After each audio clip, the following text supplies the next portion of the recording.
Hello, नमस्कार. तुम्हा सर्वांचं स्वागत आहे.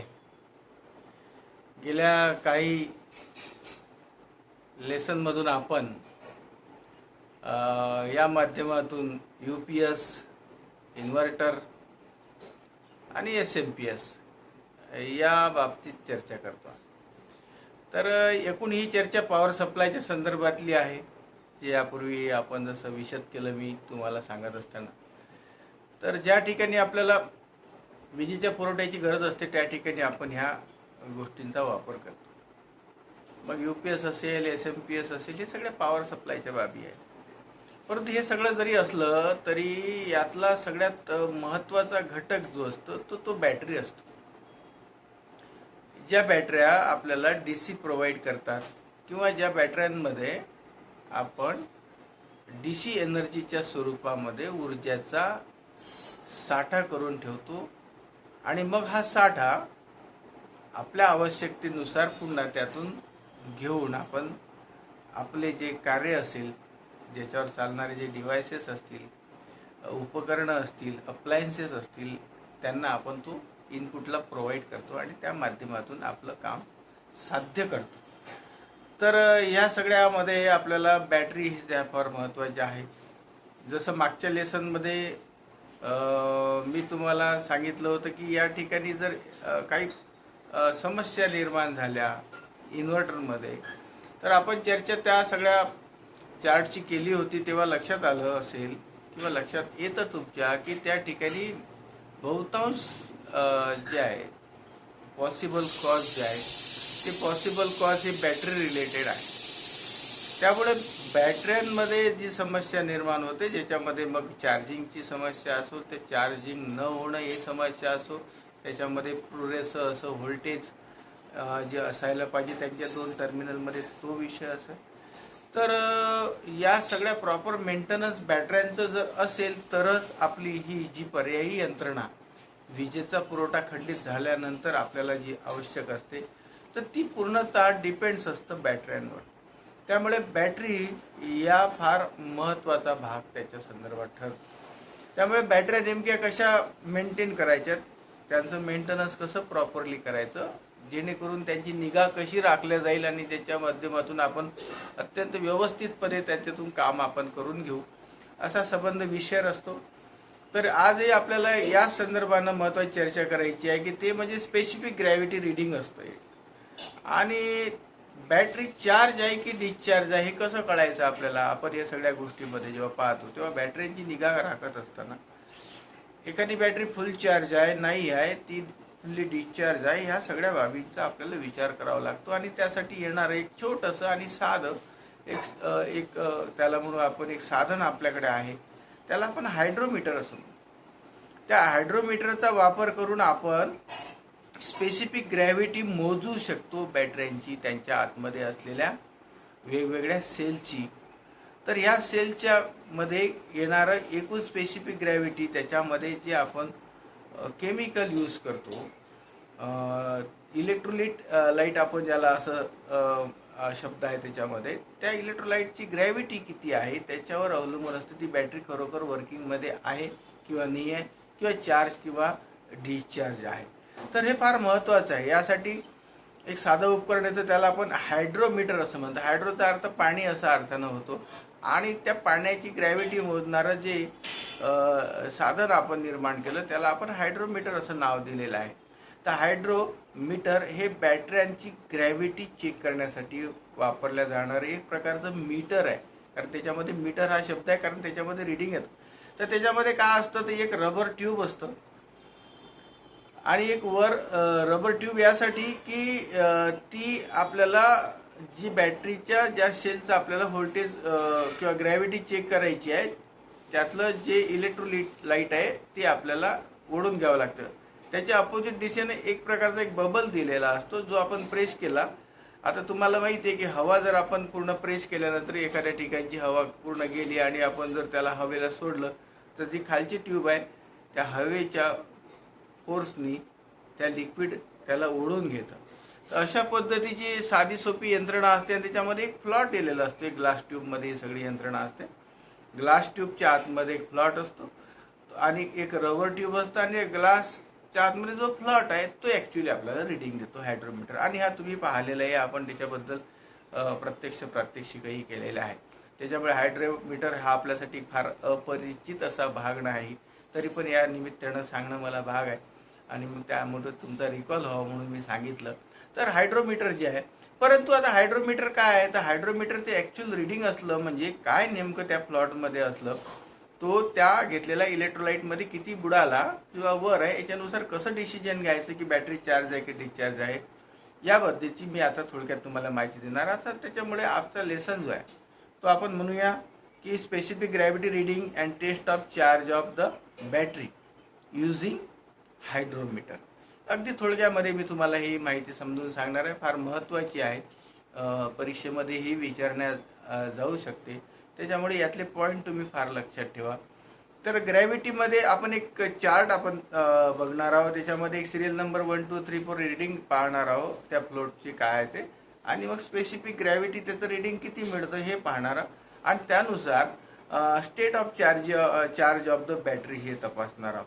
म्हणजे हे जे रिडिंग आहे, जर त्या ठिकाणी तो फ्लोट किती त्या इलेक्ट्रोलाइटमध्ये उडाला आहे किंवा उंच आहे, यानुसार त्या ठिकाणी आपण ते जे रिडिंग येणार आहे त्याच्यानुसार बॅटरीची काय अवस्था आहे ती आपल्याला ठरवता येतं आणि त्यानुसार मग बॅटरीच्या संदर्भानं आपल्याला बाकीची उपाययोजना करता येतं. म्हणजे आपल्याला बूस्ट चार्जर लावायची आहे किंवा मग चार्जर खराब झाला आहे की हे सगळे आपल्याला जजमेंट घेता येतात. जसं एखादा डॉक्टर आहे, आपलं पॅरामीटर चेक करताना आपण दवाखान्यात गेलं की आपलं तापमान पहिले चेक करतो, आपलं ब्लड प्रेशर चेक करतो, एकूण काही फार मोठ्या लास्ट स्टेजला जात नाही. तर सुरुवातीचे काय सिम्पटम्स असतील तर ते आपल्याला चेक करावे करायला पडते. तशा पद्धतीचं हायड्रोमीटर एखाद्या टेटेस्कोप सारखं काम करतं बॅटरीच्या संदर्भानं.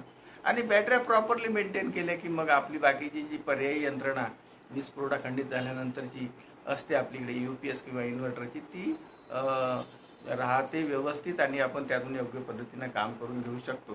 त्यामुळे बॅटऱ्या हा फार महत्त्वाचा इम्पॉर्टंट पार्ट्स आहे आणि त्या निमित्तानं त्या संदर्भानं हायड्रोमीटर हा अतिशय महत्त्वाचा भाग आहे, जो आपल्याला बॅटरीची अवस्था नेमकी काय चार्ज डिस्चार्जची कळवतो.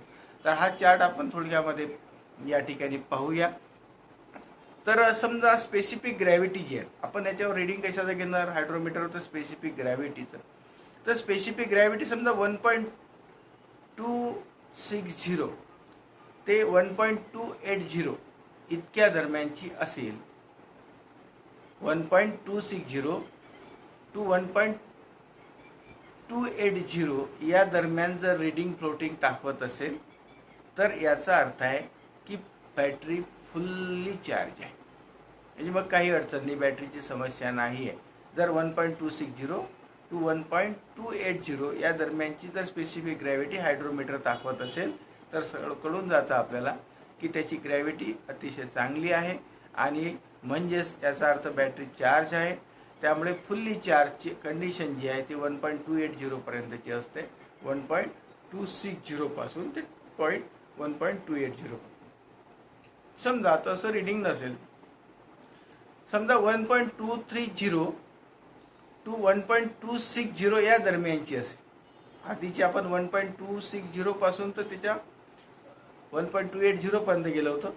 हे याच्या खाली 1.230 टू 1.260 या दरम्यानची ग्रॅव्हिटी असेल तर 3/4 चार्ज असं आपण बॅटरीला म्हणू शकतो. 3/4 कुठल्याही एखाद्या भागाचे जर आपण 4 समान भाग केले, 3/4 चा अर्थ गणित सांगायचं तर, जर एखाद्या गोष्टीचे किंवा एखाद्या वस्तू कुठल्याही बाबतीचे समजा आपण 3/4 चा अर्थ काय असतो की एखाद्या गोष्टीचे 4 समान भाग केले आणि त्यातले 3 भाग म्हणजे 3/4. लक्षात, 4/4 केलं तर पूर्ण झाली, जी वरची अवस्था फुलची होती ती. 3/4 चा अर्थ काय, 75% आपण त्याला म्हणू शकतो साध्या भाषेत. 3/4 3/4 हा बॅटरी चार्ज आहे. म्हणजे आपली बॅटरी फार खराब नाही आहे, 3/4 चार्ज आहे. त्याला आणखी चार्ज केली की 100% वर जाईल, म्हणजे 1.280 ची ती कंडिशन गाठू शकते. जर ग्रॅव्हिटी आपल्याला जर 1.200 ते 1.230 या दरम्यानची मिळत असेल स्पेसिफिक ग्रॅव्हिटी, तर याचा अर्थ आहे की हाफ चार्ज आहे बॅटरी, अर्धी बॅटरी चार्ज आहे. म्हणजे बॅटरीचं जे चार्जिंग पर्सेंटेज आहे ते 50% आहे. आणखी 50% चार्ज करण्याची त्याच्यामध्ये आपल्याला गरज आहे, हे ते हायड्रोमीटर आपल्याला दर्शवते. जर बॅटरी 1.200 ते 1.230 या दरम्यानची ग्रॅव्हिटी दाखवत असेल तर मी वारंवार हे फिगर तुम्हाला लक्षात राहाव्या म्हणून सांगत आहोत. तुम्हाला आणखी तो सगळा चार्ट तुम्हाला लक्षात ठेवणं आहेच. आणि आपण जेव्हा एखादा रोजगार किंवा स्वयंरोजगार करायला जातो तेव्हा हायड्रोमीटर घेऊन जाऊन आपण हा चार्ट आपण नक्की फॉलो केला पाहिजे. म्हणजे आपल्याला अर्ध्या समस्या ज्या असल्या पॉसिबल कॉज आहे ते तिथंच लक्षात येऊ शकतात की बॅटरीची काय अवस्था आहे. मग त्यानुसार आपल्याला एक डिसिजन घेऊन बॅटरी चार्ज करणे किंवा बॅटरी रिप्लेस करणे किंवा बॅटरीना बूस्ट चार्ज करणे हे आपल्याला एक प्रकारचं त्यातून मार्गदर्शन होऊ शकतं. जर पुढचा मुद्दा येतो की 1.170 ते 1.200 या दरम्यानची स्पेसिफिक ग्रॅव्हिटी असेल तर काय कळायचं, याचा काय अर्थबोध होतो. तर हा अर्थबोध होतो की 1/4 बॅटरी चार्ज आहे. 1/4 पुन्हा तेच सांगतोय की एका गोष्टीचे समान 4 भाग केले त्यातला एक भाग म्हणजे मग चतकोर ज्याला म्हणू किंवा पाव भाग किंवा मॅथमॅटिकली जर आपण त्याला 0.25% बॅटरी चार्ज आहे असा त्याचा अर्थ होतो. लक्षात जेव्हा 1.170 ते 1.200 इतकी जर स्पेसिफिक ग्रॅव्हिटी दाखवत असेल तर याच्या पुढेच अवस्था येते एक 1.140 ते 1.170 1.140 ते 1.170 या दरम्यानची जर स्पेसिफिक ग्रॅव्हिटी आपला हायड्रोमीटर दर्शवत असेल, त्यातलं जे इलेक्ट्रोलायटिक आपण जी पुश करून त्यातलं जे लिक्विड वर घेतलं आणि त्यात तो प्लॉट जो आहे तो तरंगलेला असतो, तर त्या तरंगनुसार जर ही रिडिंग असेल तर याचा अर्थ आहे की रन डाऊन झालेली आहे बॅटरी. म्हणजे 1/4 पेक्षाही कमी आहे. त्याच्यामध्ये जे इलेक्ट्रोलाइट आहे ती चार्ज नाही आहे, अत्यंत गरज आहे त्याच्यामध्ये. चार्ज आहे पण चार्ज नाही अशा अवस्थेची अवस्था त्याच्यामध्ये आहे की त्याला जीव आहे, त्याला आपल्याला चार्ज करावं लागणार आहे. आणि त्याचं इलेक्ट्रोलाइट जे आहे ते फुल पुन्हा आपल्याला अल्टरनेटिंग करंटचं डायरेक्ट करंटमध्ये रूपांतरित करून त्या बॅटरी आपल्याला माहित आहे केमिकल एनर्जीचं रूपांतर आपल्याला डायरेक्ट एनर्जीमध्ये करावं लागतं. डायरेक्ट एनर्जीचं आपण केमिकल एनर्जीमध्ये रूपांतर करतो, बॅटरीचं हे काम आहे. आणि त्या बॅटरीमधून रिकॉल करून आपण आपल्या सोयीनुसार जेव्हा कधी विद्युत पुरवठा नसेल किंवा आणखी काही गरजा असतील तेव्हा आपण त्यातून पॉवर सप्लाय घेतो. तेव्हा 1.140 ते 1.170 ही त्याची अबाउट रन डाऊनची ही अवस्था आहे. जी मी मागच्या याच्यामध्ये म्हटलं की फुल्ली डिस्चार्ज करू नका, तर ती अवस्था केव्हा येतं, जेव्हा ओव्हरलोड केला आपण बॅटऱ्या खूप काळपर्यंत जर एखादा समजा शटडाऊन आहे आणि आपल्या घरचा त्याच्यावरचा लोड हा सातत्यानं कार्यरत राहिला आणि बॅटऱ्यांमधली आपण डीसी एनर्जी इलेक्ट्रिकच्या स्वरूपात घेऊन त्याच्यावर इन्व्हर्टर किंवा युपीएसवर काम करत राहिलो तर बॅटऱ्यांमधली एक जी ग्रॅव्हिटी असते ती संपुष्टात येतं. करंट कॅरिंग त्यातून जे पुरवठा होतो तो पण संपुष्टात येतो. अशा अवस्थेला येतं, ती अवस्था येतं मग रनडाऊनची, ती येते 1.140 ते 1.170 या दरम्यानच्या स्पेसिफिक ग्रॅव्हिटी. याच्या पुढची शेवटची अवस्था येतं ती 1.110 ते 1.140 या स्पेसिफिक ग्रॅव्हिटीची. तर याचा अर्थ आहे की त्या ठिकाणी डिस्चार्ज झालेली आहे बॅटरी. ना 3/4 आहे, ना फुल चार्ज आहे, ना हाफ चार्ज आहे, ना 1/4 आहे किंवा रनिंग कंडिशनमध्ये रनडाऊनमध्येही नाही. तर फुल्ली डिस्चार्ज असेल तर त्याला आपल्याला मग बूस्ट चार्ज करण्याची गरज पडते. जेव्हा इन्व्हर्टरच्या संदर्भानं आपण जेव्हा हे काम करायला जाऊ किंवा जाणार तुम्ही किंवा आपल्या घरी पण समजा एखादी काही बॅटरी असेल तर त्याचं ग्रॅव्हिटी जी आहे स्पेसिफिक ग्रॅव्हिटी ज्यासाठी आपण हायड्रोमीटर यूज करतो, हायड्रोमीटर यूज करणं फार कठीण काम नाही, फार सोपं आहे. त्याच्यामध्ये प्लॉट दिलेला असतो, त्याच्यावर रिडिंग असतं, तुम्ही पाहिलेलं आहे. परंतु हा चार्ट लक्षात ठेवा आणि यानुसार आपल्याला मेंटेनन्स बॅटऱ्यांचं करता येईल. त्यामुळे इन्व्हर्टर UPS या पॉवर सप्लायच्या संदर्भानं हा चार्ट फार महत्त्वाचा आहे. हा तुम्ही लक्षात ठेवावा. परीक्षेमध्ये या दरम्यान काही विचारले 3/4 बॅटरीची काय अवस्था असली पाहिजे, 1/4ची काय असली पाहिजे, फुल्ली डिस्चार्जचा काय अर्थ आहे, फुल बॅटरी असली तर 1.260 टू 1.280च्या दरम्यान ग्रॅव्हिटी असली पाहिजे. असे ऑब्जेक्टिव्ह जर क्वेश्चन्स आले तर ते तुम्हाला सॉल्व्ह करता आले पाहिजे.